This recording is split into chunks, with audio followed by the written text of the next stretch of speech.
São Paulo, os conselheiros e as pessoas de dentro começaram a entender que não virar SAF vai deixar o São Paulo para trás. As falas dos Casares são: a gente não vai ser o primeiro nem vai ser o último. Mas existe sim um monte de gente hoje predisposta a transformar o São Paulo em SAF. Como? O modelo que o São Paulo quer optar não é o modelo desesperado, que é o modelo que você vende 100% do clube, 90% do clube, que você passa a ter. A Portuguesa, por exemplo, foi vendida agora, R$ 1 bilhão. Gente, nós estamos falando do Marinax colocar no São Paulo 600 milhões, 600 e poucos milhões por 35% de uma operação de Cotia. Então, vamos com cuidado nas análises. O Botafogo, o Cruzeiro foram comprados por, sei lá, R$ 400 milhões. O Pedrinho comprou do Ronaldo Fenômeno por 600 milhões de reais. A gente tem que ter muito cuidado no crivo das análises que a gente faz. A gente tem que ter uma análise muito cuidadosa. Ah, o Santa Cruz foi comprado por 1 bilhão. Esse dinheiro, gente, vai para estádio, vai para categoria de base, vai não sei o quê. Cuidado com as comparações, cuidado com as análises. Eu, antes que alguém venha falar alguma coisa, sou o defensor do São Paulo se tornar uma SAF. Acho que é inevitável, é a palavra que eu sempre uso, sempre usei, mesmo nos momentos que as pessoas falam: você é contra a SAF porque você tem contato com os diretores, com Casares, com as pessoas, então você defende eles desde o início. Eu sempre fui favorável à SAF. O que eu sempre preguei, até como alguém que administra o próprio negócio, o meu próprio negócio, fui diretor de empresas, fui diretor de multinacional, você precisa ter uma análise cuidadosa e minuciosa sobre como você vai fazer o processo, porque não importa a nomenclatura. As pessoas normalmente falam assim: eu não aguento mais ver o Casares, o Belmonte, nananã, então vira SAF. A minha análise não é tira os caras de lá e bota qualquer SAF porque eu não aguento mais ver eles. A minha análise é quem vai entrar, com que termos vai entrar e de que jeito vai entrar. Se você não sabia, uma SAF pode ser falida, uma SAF pode ser fechada. Acaba. Ah, mas ninguém vai deixar o São Paulo acabar.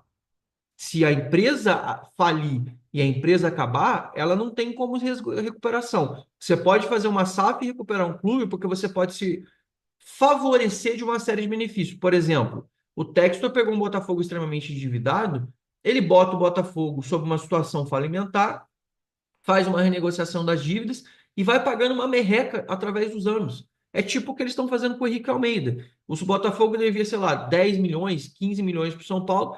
Ele divide o parcelamento do Henrique Almeida por mês de um jeito ridículo lá, que fica uma parcela absurdamente baixa. A para de entrar em assunto de disputa judicial, ele fica como se estivesse pagando, isso não compromete a finança dele, ele está pagando. Mas está pagando, sei lá, em 15 anos, 10 anos. É um acordo péssimo para os outros credores. Mas a justiça permite por quê? Cara, você quer receber? Então faz um acordo com o credor, com o devedor. E aí você entra nesse sistema. São assuntos muito complexos, mas são assuntos que, para SAFs e os clubes de endividados, como por exemplo, como que o São Paulo vai ser comprado agora, já que o São Paulo está devendo quase 1 bilhão? Está devendo 900 e poucos milhões, que deve ser o déficit. Gente, por conta disso, porque o cara não vai pegar 1 bilhão e pagar a dívida. O cara vai pegar esse dinheiro, vai renegociar todas as dívidas que ele tem ao longo do tempo e, paulatinamente, com a maior calma do mundo, ele vai tocar o futebol profissional, ele vai tocar o feminino, ele vai tocar a Cotia, ele vai tocar tudo na instituição. E, em paralelo, ele vai suavemente pagando, amortizadamente e tranquilamente esse valor ao longo do tempo. Por isso que a SAF é tão factível. Aí você entra para mim e fala assim: Zanqueta, mas e o que você falou que o Casares também fala do modelo associativo, que é diferente do modelo do Botafogo, que passa a ter um dono diretamente? É o modelo em que você vai ter uma entidade, o São Paulo vai virar uma empresa, vai virar uma sociedade anônima, mas o São Paulo não vai passar o controle majoritário para um grupo. O São Paulo vai provavelmente ter um conselho que vai, e não é o conselho deliberativo, é um conselho novo, em que essa empresa também concorda, em que se dá poder de voto para essa empresa e essa empresa tem poderes de voto, negociação e ações dentro da instituição, e as pessoas que compõem o quadro do São Paulo atual, por exemplo, conselheiros, conselheiros vitalícios, etc., vão escolher por representantes que também vão participar desse conselho. E aí você tem um modelo associativo, que você faz uma participação com base nisso. Quais são os pontos negativos desse modelo associativo, que é o que o Casares sempre fala, que as pessoas sempre dizem? Vou dar o exemplo do que eu disse do próprio Ferran Soriano, que cuidava do Barcelona e ele é CEO do City, para quem não sabe. Inclusive, ele tem uma amizade fortíssima com o Júlio Casares. E qual é o modelo que ele sempre falou? Ele sempre falou, e eu acompanho muito isso, ele sempre criticou. Ele falou assim: eu, quando cuidava de uma SAF associativa, eu passava mais tempo do meu dia. 75%, acho que foi até a coisa dele, estou falando para vocês de cabeça, mas assim, como a gente está no bate-papo, ele falou, acho que são 75% do meu tempo eu passo cuidando de problemas de clube, que são coisas de conselheiro isso, fulaninho, coisas inúteis, que são aquelas coisas de relacionamento, de ego, de vaidade, do que fazendo o que ele faz hoje, que é cuidando do City, que é uma empresa só uma empresa. É uma empresa de um dono. Se você gostou, você gostou. Se você ficou puto, você ficou puto. Se você não gostou, você não gostou. Amanhã, se o São Paulo for vendido e entrasse nesse modelo, você podia chegar lá na porta do Morumbi e reclamar, protestar. Você pode ter torcida organizada, você pode ter tudo.